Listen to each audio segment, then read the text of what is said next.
Let me tell you about a night a few years ago. I was working on a feature, something I thought would take an hour, and I was staring at an error message that made absolutely no fucking sense. I had read the docs, I had Googled, I had tried every Stack Overflow answer from the last 6 years. Nothing worked. And I sat there, this knot in my chest, thinking, I am too stupid to be a programmer. I think every developer has had that moment, and today I'm going to walk you through those reasons, and more importantly, what you can actually do about each one. Reason number one, your brain wasn't built for this. The first reason programming feels hard is biological. Your brain evolved to track moving animals, find berries, and avoid saber-toothed tigers. It did not evolve to hold a recursive function in your head, while also tracking the state of a database transaction. We're asking our brains to do something they were never designed for. Formal logic, abstract reasoning, managing multiple layers of abstraction, these are recent inventions in human history. Your brain is running on hardware that's optimized for physical survival, not for debugging a race condition at 2 a.m. There's a concept called cognitive load. It's the amount of mental effort you're using in working memory. When you're coding, you're juggling syntax,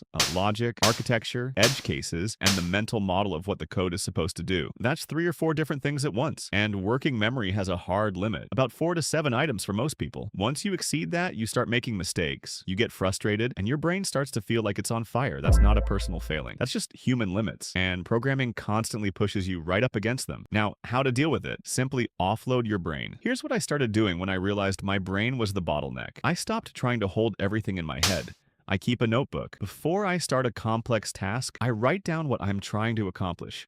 I sketch the flow, I list the edge cases, I note the dependencies. It sounds old school, but it offloads that cognitive load onto paper. My brain is free to think, not to store. Reason number two, the invisible nature of the work. The second reason is that most of what you do is invisible. When a carpenter builds a chair, they can see the chair. They can sit on it. They can point to it and say, I made that. When you write code, you're manipulating abstract symbols that turn into other abstract symbols that eventually, maybe, hopefully, cause pixels to change on a screen. There's no tangible feedback loop. You can work for 8 hours and have absolutely nothing to show for it except a slightly better mental model of how a library works. That's exhausting because our brains crave feedback. We need to see progress to feel motivated, but programming often gives you the opposite. You spend a day fixing one bug, and the only evidence is that something stopped breaking. It's invisible labor. And when you're learning, it's even worse. You can spend weeks on a course and still feel like you haven't built anything real. That's not because you're not learning. It's because the results are invisible until they suddenly aren't. The fix here is to externalize your progress. Stop measuring success by how many features you shipped. Start measuring it by smaller, concrete wins. I use a simple system, a text file where I write down 3 things I accomplished at the end of each day. Reason number 3,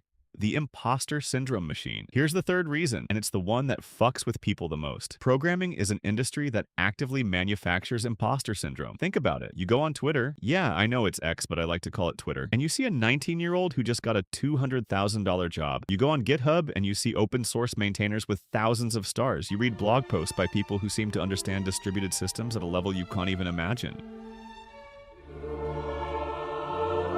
And every time you see that, your brain does a comparison. And the conclusion is always, I'm behind, I'm not good enough. But here's what nobody tells you. That 19-year-old, they're also terrified. That open source maintainer, they're drowning in issues and burnout. Those blog posts, they were written after years of focused study, and the author still doubts themselves. The problem is the visibility of success without the visibility of struggle. We only see the highlights. We don't see the thousands of hours of confusion, the failed projects, the nights spent crying over a seg fault. So you end up feeling like you're the only one who doesn't get it. And that feeling makes the work 10 times harder because now you're not just fighting the code, you're fighting your own self-worth.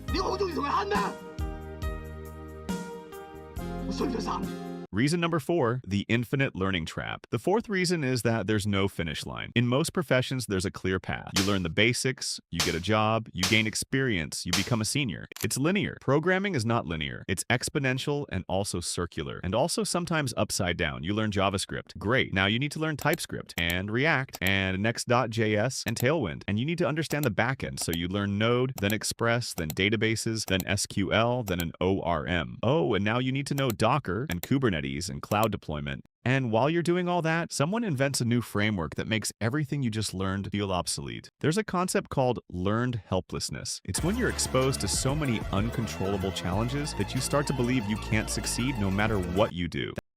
That's what the infinite learning trap does. It makes you feel like you'll never catch up, so why even try? But here's the reality. Nobody knows all of it. Not the 19-year-old at Google, not the 20-year veteran. Everyone has gaps. The difference is that experienced developers have learned to be okay with not knowing. They've accepted that learning is part of the job, not a prerequisite for it. The solution here is what's called a T-shaped skill set. You have a broad understanding of the whole stack. You know what things are for, and deep expertise in one or two areas that actually matter for your work or your goals. For example, when I was learning web development, I decided my depth would be JavaScript and React. For everything else, databases, DevOps, CSS, I learned just enough to be dangerous. I didn't try to master Docker. I learned how to run a container and deploy it, and that was enough. And honestly, that approach is exactly why today's sponsor, Scrimba, makes so much sense. Because instead of throwing you into 50 different tools and saying, good luck, Scrimba focuses on helping you go deep where it actually matters. Their interactive courses are built in a way where you're not just watching someone code and pretending you understand. You can literally pause the video, edit the code, and break things yourself, which, let's be honest, is how most of us actually learn. Hey, that's pretty good. Scrimba also has courses on pretty much everything you'd want to explore. From JavaScript and React to backend, AI, and even career-focused paths, you can pick what fits your goals without jumping between a dozen different platforms. And personally, my favorite has to be their full-stack developer path. It's basically a complete roadmap, from front-end to back-end, so you're not just learning random pieces, you're actually building real end-to-end projects. So yeah, if you're serious about leveling up without the overwhelm, now is a pretty good time to start. And you can get 20% off on all courses using my link in the description. So that's it for today. Make sure you save this video to avoid all these things, and also don't forget to whatever.